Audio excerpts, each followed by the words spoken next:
If you're looking for a great way to impress at your next party, try these venison jalapeno poppers. I made these poppers using venison backstrap, but a round roast or loins are great as well. If you don't have wild game meat at your house, beef works just fine. Slice the backstrap 1/4 to 1/2 inch thick, then cut 1-inch wide pieces so they fit on the jalapenos. I have the jalapenos lengthwise and removed the seeds and white pith. Capsaicin is a spicy chemical that is concentrated around the seeds and pith of the jalapeno, so to remove that and lessen the jalapeno's bite, soak your halves in water before stuffing. If you wanted your venison to really shine, just season with salt and pepper, or you can try one of these really easy marinades. I used Italian salad dressing for one and Guinness barbecue sauce for the other.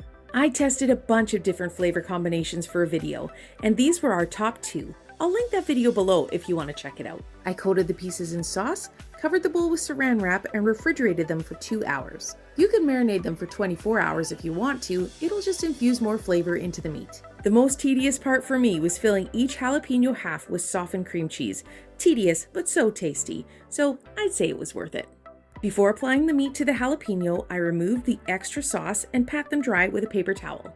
After applying, I preheated my oven to 425 degrees so it would be ready when I was. And the last step was to cover each jalapeno popper in half a strip of bacon.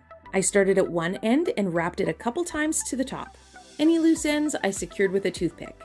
I placed them on a lined baking sheet, but if you wanted to set them on a wire rack, it will allow the bacon grease to drip off your popper while it cooks. They baked for about 20 minutes and I broiled them for 1 to 2 minutes.